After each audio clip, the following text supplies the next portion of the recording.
कलयुग में भी आज से 400 वर्ष पूर्व सूरदास जी महाराज और तुलसीदास जी महाराज हुए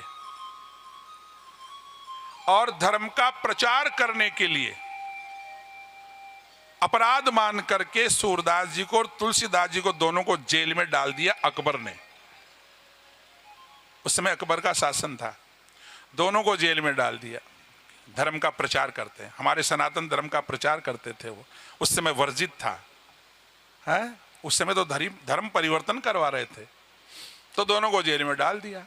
दोनों को जेल में डाल दिया तो अब सूरदास जी से हनुमान जी महाराज ने प्रार्थना करी। हनुमान जी तुलसीदास जी ने, ये कहते हैं कि ये जो हनुमान चालीसा की रचना जेल में करी तुलसीदास जी, जय हनुमान ज्ञान गुण सागर इत्यादि। और उसके आगे की पंक्ति में पढ़ेंगे ना आप, जो शतबार पाठ करे कोई तो छूट ही बंदी, बंदी मानी जेल।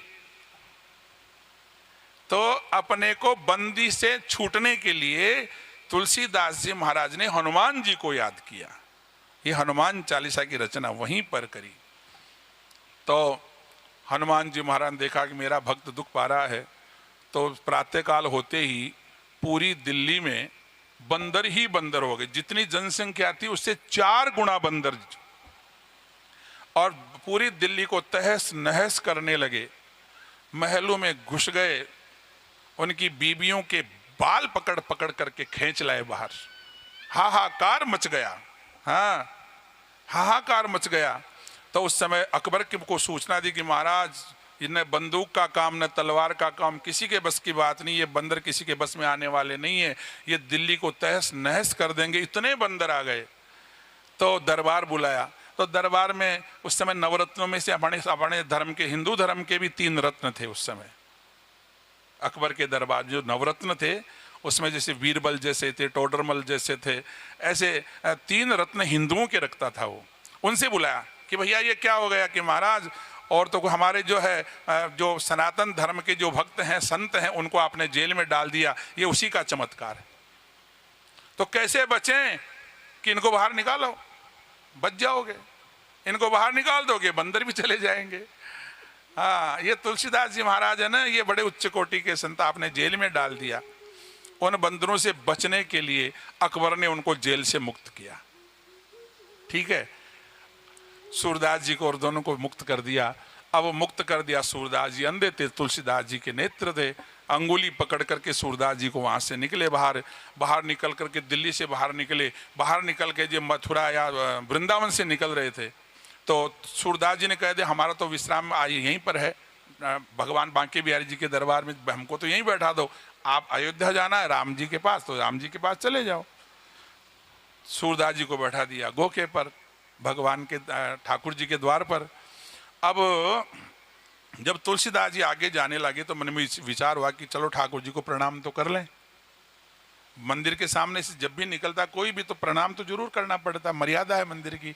प्रणाम करने के लिए तुलसीदास जो ही झुके, उस समय सूरदास जी ने व्यंग्य कर दिया, अपने अपने इष्ट को नमन करे सब कोई, बिना इष्ट नमन करे वो काहे का भक्त होय।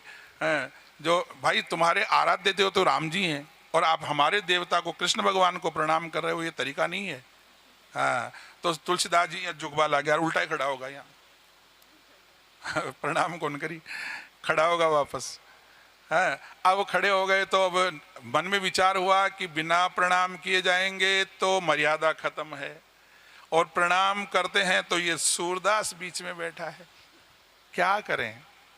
तो ठाकुर जी की तरफ देखा, कृष्ण भगवान को संबोधित करके कहने लगे, हे भगवान कृष्ण, हे ठाकुर जी महाराज, अगर प्रणाम करवाना है तो देखो ऐसे भी भक्त हुए हैं। का कहूं छवि आपकी और भले विराजे नाथ, ये तुलसी मस्तक जब नवे धनुष बाण ले हाथ। देखो ये कलयुग की घटना है। कृष्ण भगवान से कहते हैं, हे ठाकुर जी भले विराजे नाथ, लेकिन तुलसी मस्तक जब नवे धनुष बाण ले हाथ। अब तो ये तुलसीदास जब ही झुकेगा, आप राम बन करके आओ।